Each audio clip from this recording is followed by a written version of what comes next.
жаңағы біздің дүниеге келіп жатқан баламыз бар. Барлығымыздың Құдайға шүкір отбасымызда балаларымыз бар. Ертең сол балаларымыз үйленіп жатса, біз көп тойда боламыз. Бәріңіз білесіздер. 2 жас бақытты болсын дейді.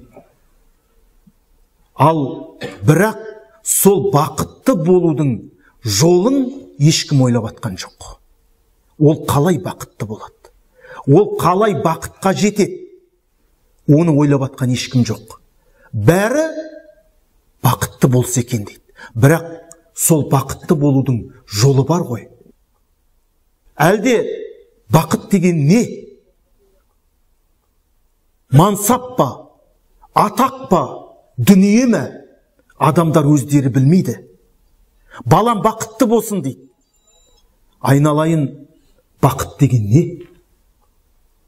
Осы ер жетіп, өсіп, үйленсе дейді. Жақсы, сосын. Сондықтан біз баланың, дүниеге келген баланың, отбасы құрған баламыздың бақытты болғанын қалаймыз, бақытты болсын деп тілек айтамыз. Бірақ сол бақытты болудың принципі дейді ғой, негізіне үңілмейді екенбіз. Адамның бақыты байлыққа жету емес. Байлыққа жетіп, қор болып атқан адамдар бар. Адамның бақыты мансап па? Біреу ойлауы мүмкін, балам сол бір қызметке тұрса болды деп. Құдай оны бізге де көрсетіп жатыр.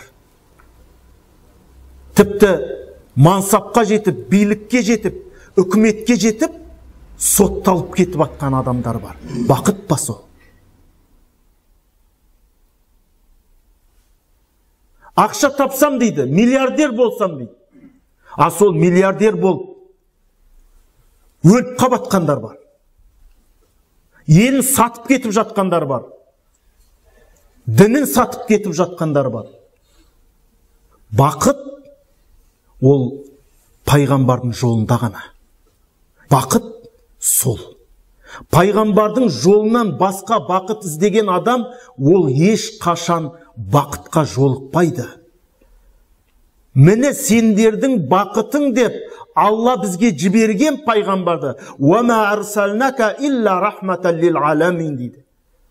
Біз оны әлемге рақым етіп жібердік дейді.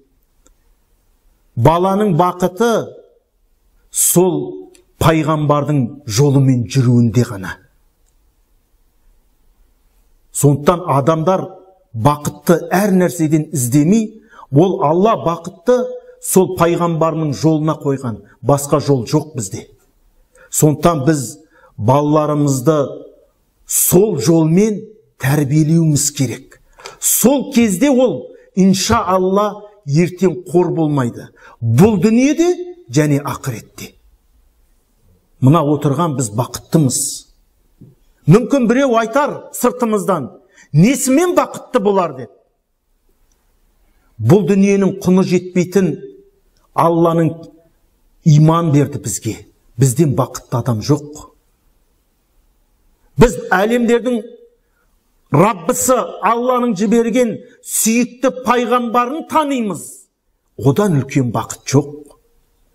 Біз сол адамзаттың ұлығы болған пайғамбарымыз Мұхаммед саллаллаху алейхи уассаламның жолымен жүреміз.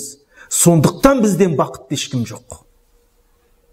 Мұсылман адам ол шынымен де бақытты адам ол. Егер түсіне білген адам, пайғамбардың жолымен жүре білген адам. Ол өссең өс, оқысаң оқы, ертең үйленген кезде бар бақытты бол дегенмен ол бақытты болып кетпейді. Сен өйткені оған бақытты болудың жолын көрсетпедің. Ол қалай бақытты болады? Жаңағы жабық тұрған есіктің кілтін бермей, енді есікті ашып ал деген сияқтысың да. Жабық тұрған есіктің, құлыптау тұрған есіктің құлпын ашып бермей, ал енді балам мен сені өсірдім, жеткіздім, енді мына есіктен кір дегендей қылып жатырмыз біз. Біз оған сол есіктің ашылу жолын, кілтін қолына беруіміз керек. Сол кезде ол не істейді? Өзінің бақытын табады. Сондықтан құрметті ағайын, біз қолымыздан келгенше сол дүниеге келіп жатқан сәбилерге, балаларымызға пайғамбардың жолын көрсетуіміз керек. Соның нәрін себуіміз керек. Сол кезде біз иншалла болашағымыз жарқын болады.